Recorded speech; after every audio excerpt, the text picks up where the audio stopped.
Hey, I'm Adrian from Rabona TV, and today we're running all across Europe. No further intro needed, starting with Juventus versus Barcelona. Let's do it now! Damn, boy, if Juve weren't my favorites to win it all before, they certainly are now. And they weren't, to be honest, my favorites to win it all before. But a lethal attack and a tight defense? Ridiculous. Let's start from the back and work our way forward. Gianluigi Buffon and Juventus' defense has still only conceded 2 goals in this season's Champions League. 2 goals in 9 matches. That's 7, if I can figure my hands out, 7 clean sheets.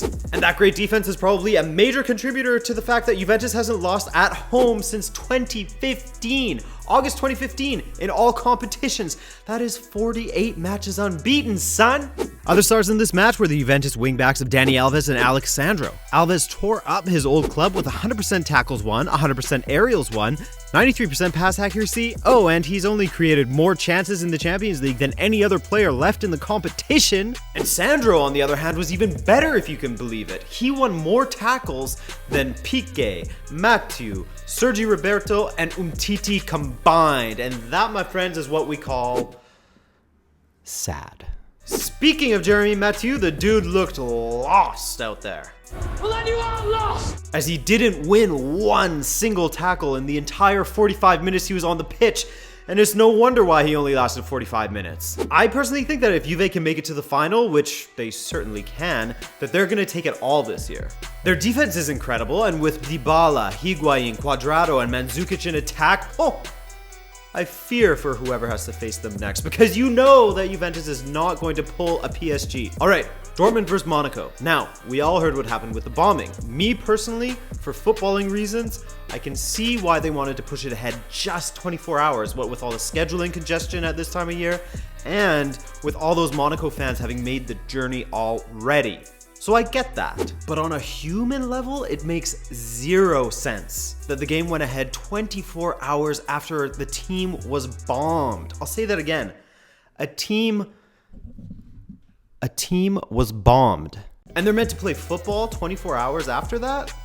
Come on. Can you imagine how these players felt? Weigl said that nobody slept, and Sahin said that he didn't even start thinking about football until the second half when he was put on the field. And looking at the goals that Dortmund conceded, an own goal, that giveaway, it makes sense that their heads weren't even really in this game. So with that being said, let's talk about the football itself. So Mbappé threw some more coals on the old hype train, scoring 2 goals, one of which he was about 50% offside on and scored with both of his thighs somehow, and the other taking advantage of a totally distracted Dortmund defense who completely flubbed it up, but take nothing away from that finish because that, my boy, was world class. And he broke a couple of records again in this match, becoming the youngest ever player to score a brace in the knockout rounds of the Champions League and the second youngest player to ever score in the knockout rounds behind Bojan Krkic. And on top of that, he started 20 matches for Monaco this season and scored 20 goals. Speaking of clinical as well, or maybe not so clinical in this particular case, but Fabinho has taken 16 penalties for Monaco and scored 15 of them. His miss on Wednesday night was his first penalty miss for Monaco. Let's keep it clinical and switch to Real Madrid and Cristiano Ronaldo, who I actually thought were really going to struggle in this match, and at early doors, it looked like that would be the case. But perhaps the biggest turning point before even the red card was Arturo Vidal skying that penalty, doing his best impression of Sergio Ramos, who was doing his best impression of David Beckham at Euro 2004 against Portugal in the shootout.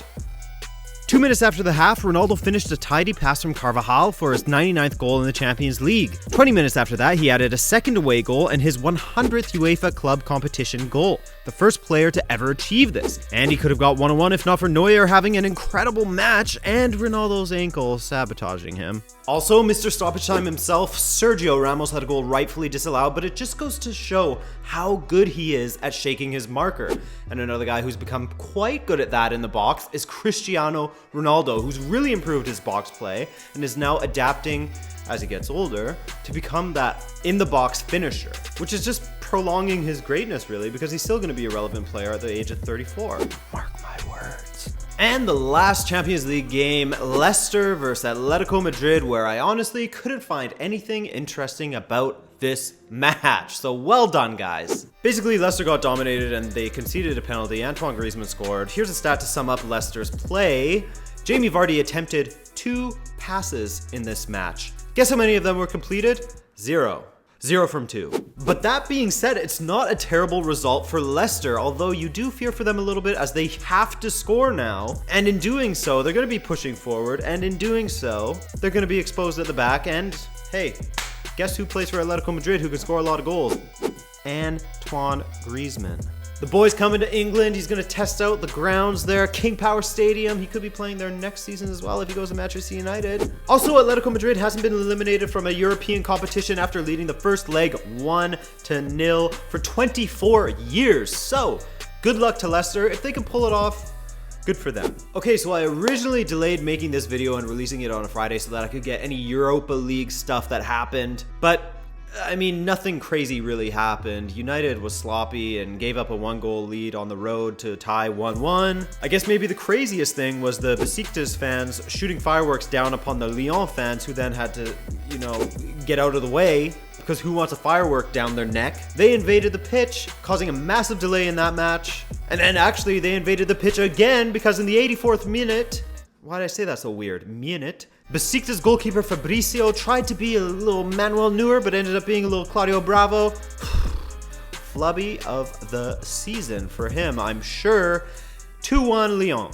So there you have it, guys. Go impress your friends and your family with all these dope European competition stats. Drop a like if you liked it. Subscribe if you haven't already.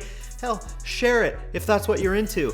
My name is Adrian. Thank you so much for watching once again. This is Rabona TV, and I will hopefully see you in the next video, which is going to be this weekend. Peace!